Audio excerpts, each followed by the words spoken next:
On October 15, 2019, twin sisters Emily and Rachel Morrison vanished into the wilderness of Yosemite National Park on what was supposed to be a 5-day backpacking trip. 11 days of searching yielded nothing. No abandoned gear, no distress signals, no trace. Rangers were preparing to call off the search when, on the morning of October 26th, a solo hiker found a woman stumbling down the trail, emaciated, clothes torn, face severely sunburned. It was Rachel. She could barely speak. What she finally told park rangers was shocking. A mountain lion had attacked their camp in the darkness, and Emily had been taken. It seemed like a miraculous survival story. But wildlife officer Cole Harrison, who'd tracked predators in these mountains for 20 years, sensed something didn't add up. Why were there inconsistencies in her account? And why did the evidence look wrong? Before we dive into today's story, drop a comment letting us know where you're watching from, and make sure to subscribe to Seek Stories for more mysterious disappearance cases. Yosemite National Park is a landscape carved by nature over millennia. Glaciers shaped the Sierra Nevada, leaving behind granite cliffs that rise thousands of feet, valleys where shadows stretch for miles, and wilderness so vast that hikers can walk for days without seeing another soul. The park spans over 740,000 acres. Every year, more than 4 million visitors come to stand at the edge of those cliffs, to feel small beneath the sequoias, to test themselves against the mountains. Most leave safely. Some don't leave at all. The backcountry is a different world from the crowded valley floor. Out there, beyond the paved roads and gift shops, the wilderness demands respect. Temperatures swing 40 degrees between day and night. Afternoon thunderstorms appear from nowhere, turning trails into rivers. The altitude challenges even experienced hikers. And the animals that live there, black bears, rattlesnakes, mountain lions, follow their own rules. Park rangers call the backcountry unforgiving for a reason. One mistake, one moment of bad luck, and the mountain keeps you.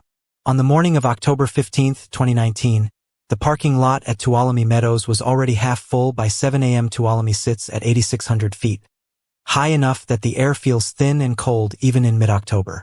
The sun was just beginning to light up the granite domes surrounding the meadow, painting them orange and gold.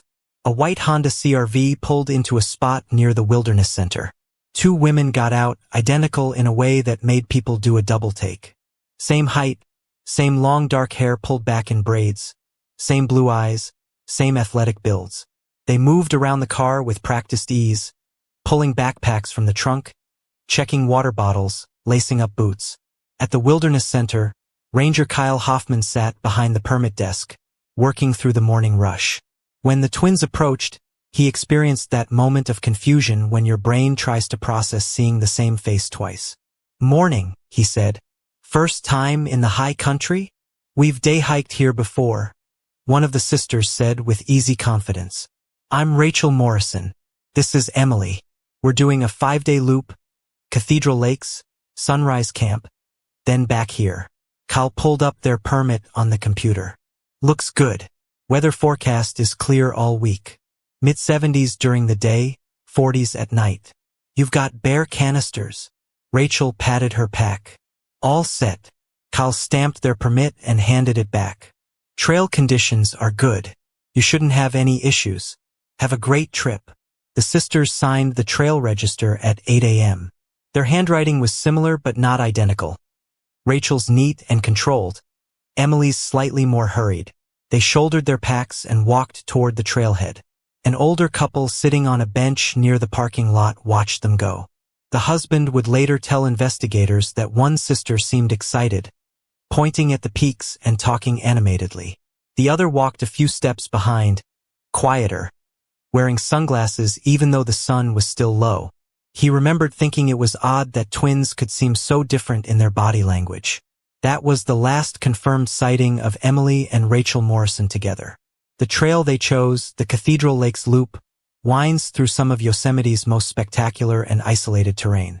It climbs through lodgepole pine forests, crosses granite slabs polished smooth by ancient glaciers, and opens onto alpine lakes. It's beautiful. It's also remote. Once you leave the main junction, you can hike for hours without seeing another person. The day passed. The sun climbed higher, burning off the morning chill. By noon, the temperature had reached the mid-70s, perfect hiking weather. Afternoon shadows stretched long across the meadow. Evening came, turning the granite peaks purple and gold. The parking lot slowly emptied as day hikers returned to their cars and drove away. But the white Honda CR-V stayed where it was. When darkness fell completely, the Honda sat alone under the stars. Its windows dark, its doors locked, untouched since morning. October 19th was supposed to be the sisters' return date. Patricia Morrison had marked it on her calendar in red ink. Her daughters always called when they got back to cell service. So when her phone stayed silent all evening, Patricia told herself not to worry. They were probably just running late.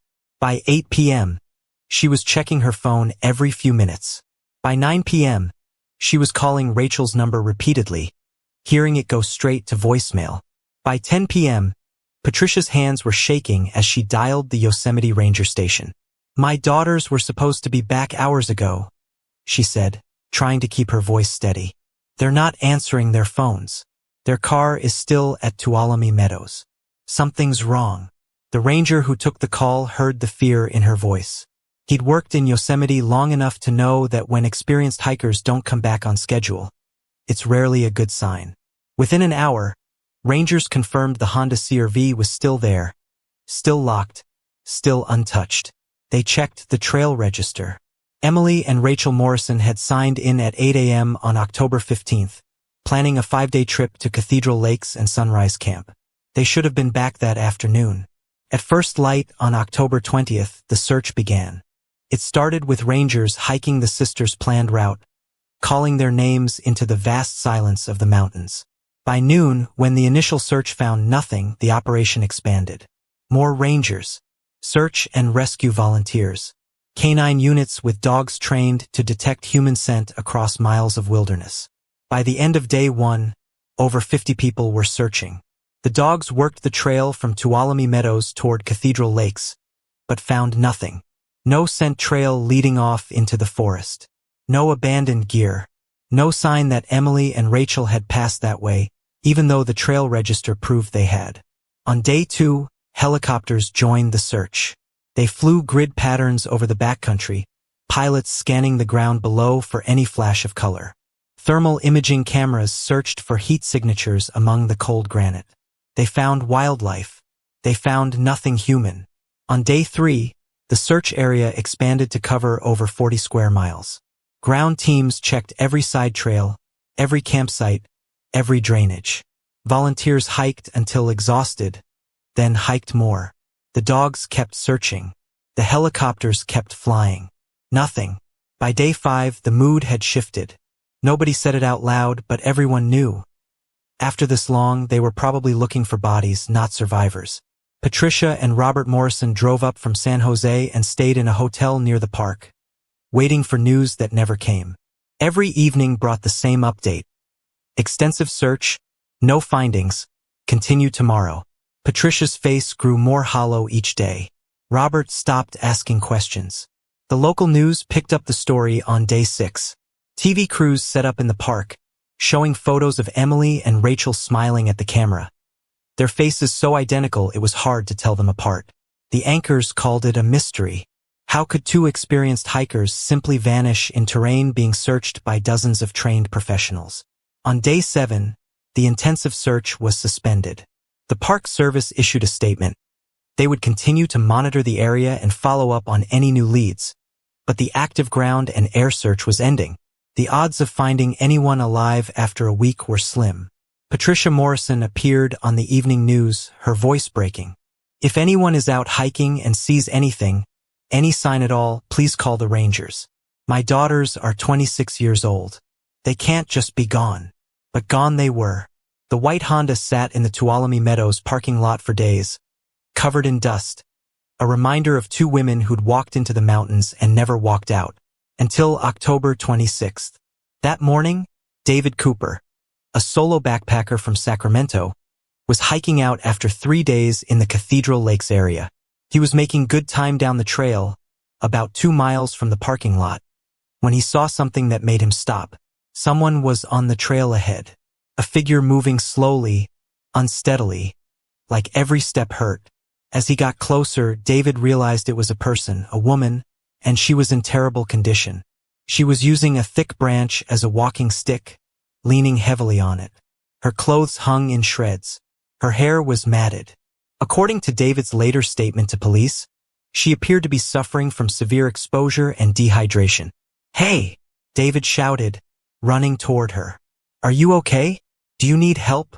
The woman tried to speak, but only a rasping sound emerged. David pulled his water bottle from his pack. "Here, drink." She grabbed the bottle and drank desperately, gasping between swallows. When she finally lowered the bottle, her eyes focused. "Rachel," she whispered. "I'm Rachel Morrison." David felt his heart skip. He'd heard about the missing twins. Everyone who hiked in Yosemite had heard about them. "Where's your sister?" he asked. "Where's Emily?" Rachel's face crumpled. Her whole body started to shake. "Gone," she sobbed. "The mountain lion took her." David was already pulling out his satellite phone. "This is David Cooper. I'm on the Cathedral Lakes Trail, about 2 miles south of the Tuolumne Junction. I found Rachel Morrison. She's alive but in critical condition. I need immediate medical evacuation." The helicopter came fast. Paramedics jumped out before it fully landed, running toward Rachel with a stretcher and medical equipment. David stood back and watched them work, checking vitals starting in 4, wrapping her in thermal blankets. They loaded her onto the stretcher and carried her to the helicopter. As it lifted off, David stood alone on the trail, his hands still shaking. Against all odds, after 11 days in the mountains, one of the Morrison twins had survived. But where was the other one? Rachel was airlifted to Valley Medical Center in Fresno. According to the medical report filed by the ER team, the patient presented with severe dehydration and dangerously low blood pressure.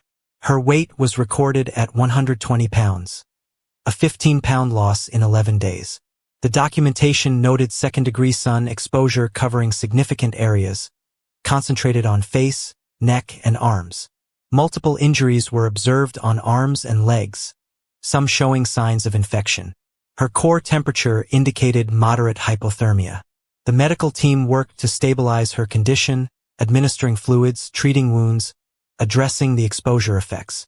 Meanwhile, park rangers gathered in the hallway outside her room. They needed to know what had happened. If Emily was still out there, every minute mattered. And if there had been a predator incident, they needed to assess the situation. Cole Harrison was the first ranger allowed into Rachel's room once doctors gave clearance. Cole had been with the Yosemite Wildlife Division for 20 years. He'd tracked bears, relocated rattlesnakes, and responded to mountain lion incidents. He knew predator behavior. When he walked into the hospital room, he saw someone who'd clearly survived something terrible. "Rachel," he said gently, pulling a chair up beside her bed. "I'm Cole Harrison, wildlife officer with the Park Service. I know you've been through something awful, but I need you to tell me what happened. We need to find your sister." According to the official police report, Rachel's account was as follows. They were camping on the 4th night, October 18th. They'd hiked to a spot near Sunrise Camp and set up their tent. It was very dark, no moon. Both sisters were asleep when she heard something outside. First, she thought it was a deer, but then she heard a low growling sound. She grabbed her flashlight and unzipped the tent. A large mountain lion was approximately 20 feet from their tent. She started yelling, trying to scare it away. Emily woke up, saw it, and panicked. Emily ran from the tent into the darkness. According to Rachel's statement, the animal went after her sister. Rachel said she ran in a different direction. She was alone with no supplies except a water filter in her jacket pocket. Over the next 11 days, she wandered lost, trying to find a trail. According to her account, on the 2nd day, she encountered the animal again and managed to escape. Cole made notes, his face neutral. But something about the story was bothering him. Details that didn't match his experience with mountain lion behavior. Mountain lions are ambush predators. They don't stand in the open. They don't chase running humans, too much effort, too much risk. We're going to search for Emily based on what you've told me, Cole said. Can you give me more details about where your camp was? Rachel provided a description. Approximately a mile past Sunrise Camp, to the east, near a clearing with a large granite boulder. That's helpful. We'll get teams out there immediately. As Cole left the hospital, he called the search coordinator. We need teams back in the field. Focus on the area around Sunrise Camp, east side. But Cole couldn't shake a feeling. Something about this didn't fit standard predator patterns. He kept those thoughts to himself for now. They needed to find Emily Morrison. The search resumed on October 27th.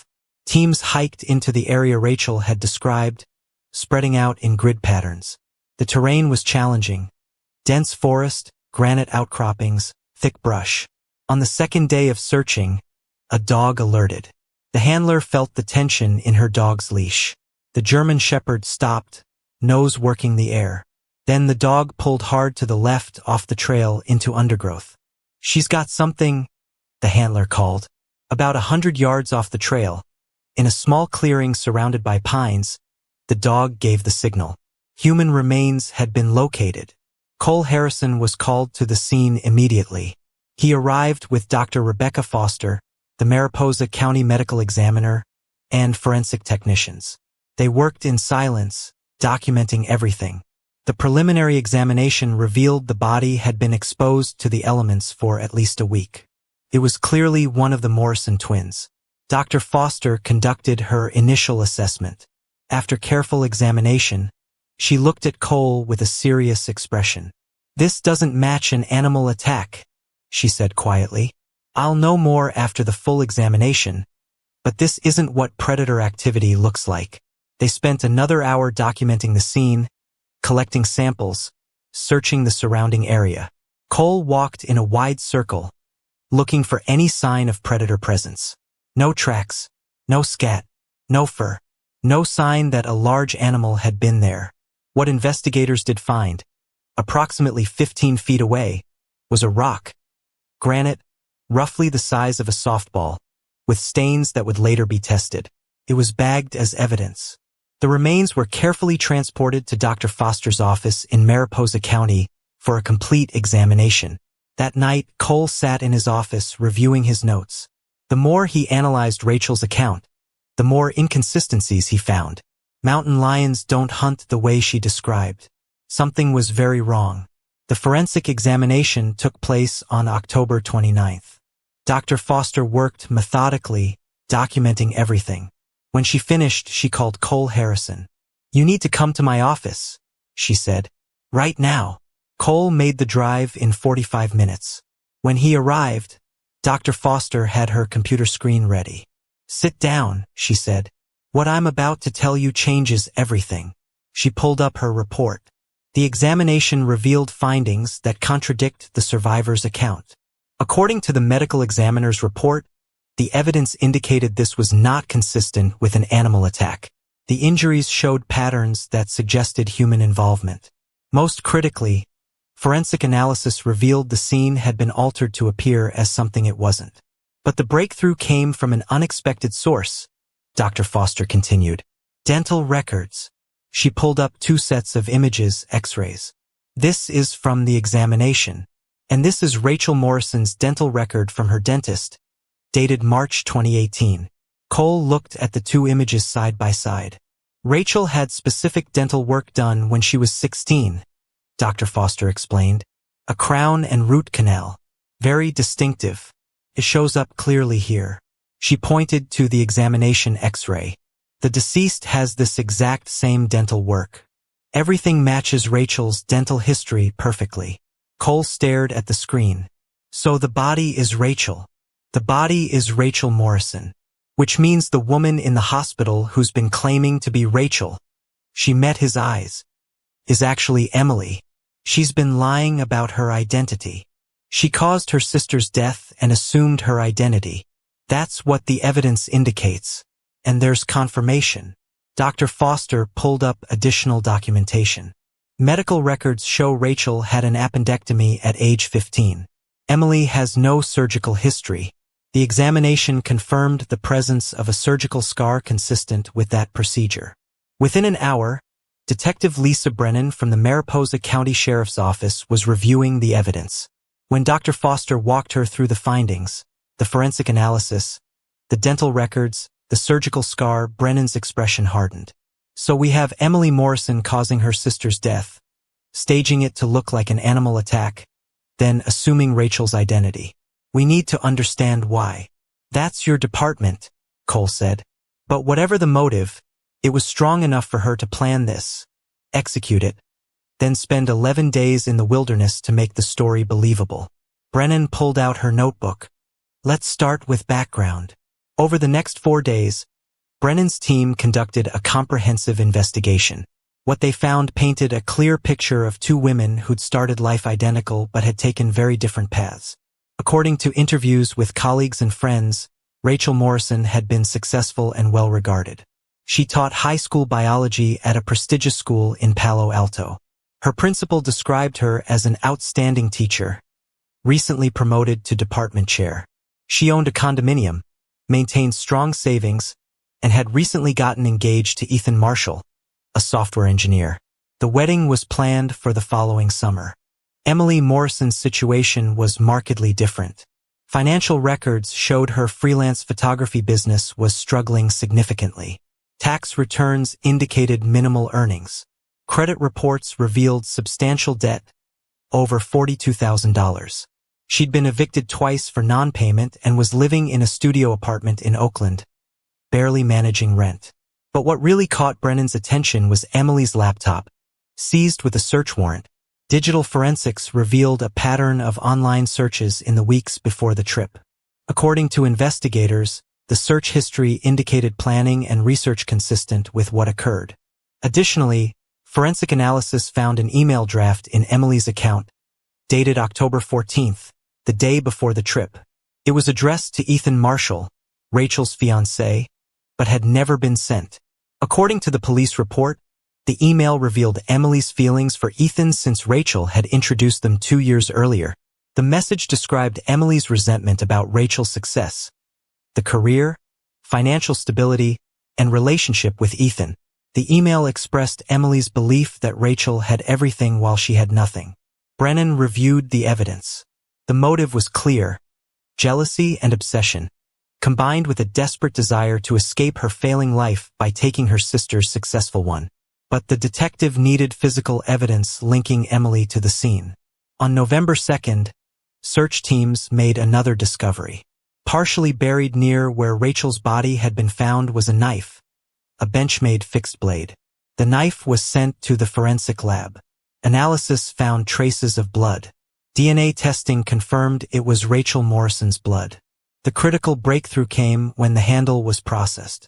Despite exposure, a fingerprint was recovered. It was compared to the prints taken from Rachel Morrison at Valley Medical Center. The match was definitive. The fingerprint belonged to Emily Morrison. Brennan now had a complete case. The dental records and surgical scar proved the identity switch. The knife with Rachel's blood and Emily's fingerprint placed Emily at the scene. The digital evidence demonstrated planning. The email established motive. On November 5th, Detective Brennan drove to San Jose with 2 officers. Emily had been discharged from the hospital and was staying at her parents' home. The Morrison house was in a quiet neighborhood. Patricia Morrison answered the door. "Mrs. Morrison, I need to speak with Rachel," Brennan said. "She's upstairs." "Is this about Emily?" "We have developments. Can you ask her to come down?" Patricia called up the stairs. A moment later, Emily appeared. She looked healthier now, weight regained, injuries healing. She walked down slowly. Brennan watched her face carefully. No fear, no guilt, just calm curiosity. "Detective Brennan," Emily said. "Is there news?" "Yes." Brennan kept her voice professional.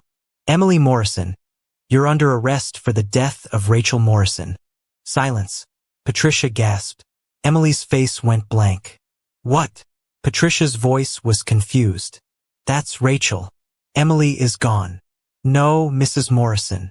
Forensic evidence has proven that the woman you believe is Rachel is actually Emily." We have dental records and medical evidence that confirm this. Emily caused Rachel's death in the wilderness, then assumed Rachel's identity. Patricia grabbed the doorframe. No, that's not possible.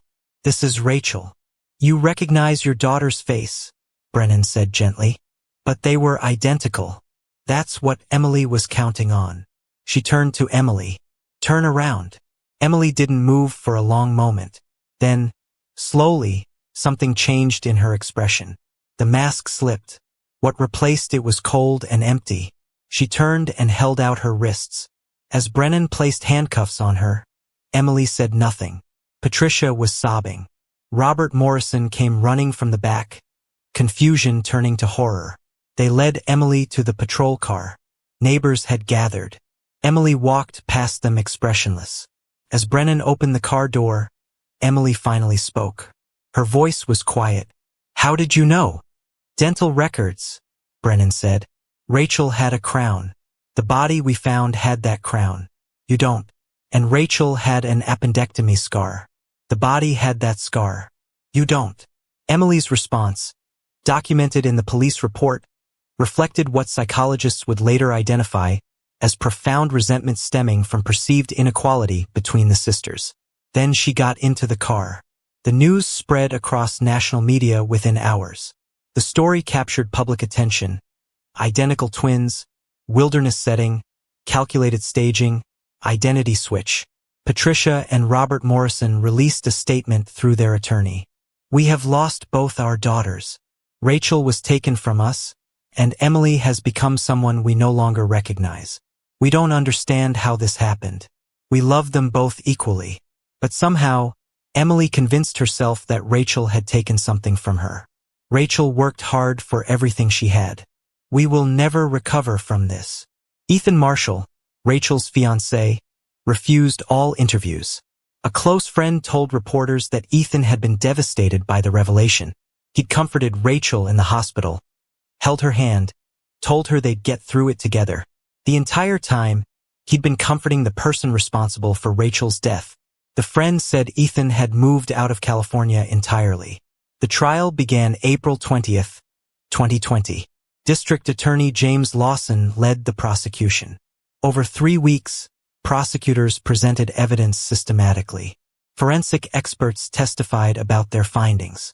Digital analysts presented their discoveries. Investigators described the investigation process.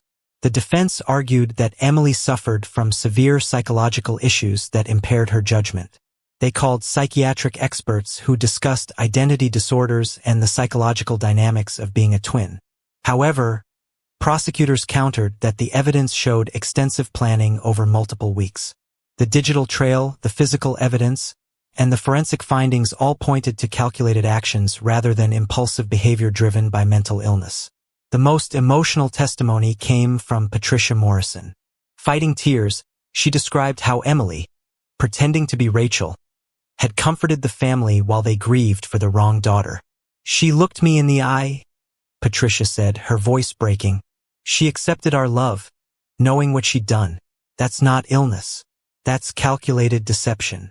Ethan Marshall also testified. He described his relationship with Rachel and confirmed he'd never had romantic feelings toward Emily. Learning about the email devastated him. After 3 weeks of testimony, the jury deliberated for 9 hours. The verdict was unanimous. Guilty of first-degree murder.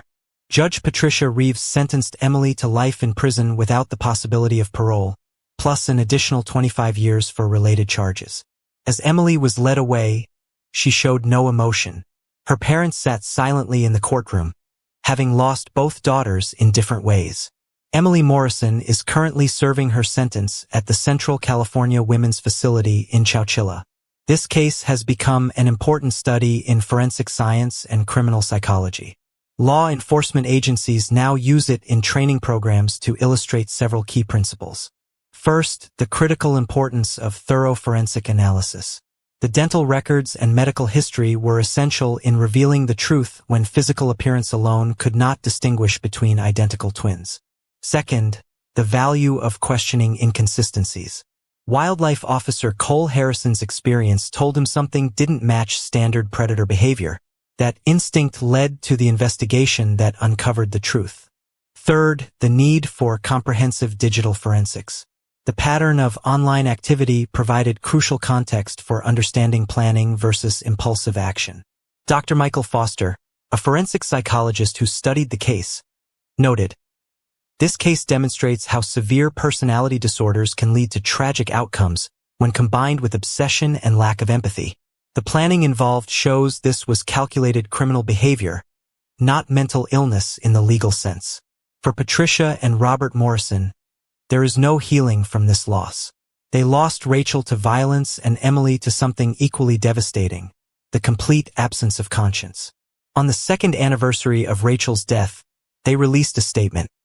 "We think about Rachel every day. We wonder where we failed with Emily. We love them both. But love wasn't enough to prevent this tragedy." Rangers have placed a memorial at the Cathedral Lakes trailhead. Rachel Morrison, 1993 to 2019 teacher, sister, friend, may these mountains remember the light she brought. This case serves as a sobering reminder of several important lessons. Cases involving identity assumption are rare but instructive for law enforcement.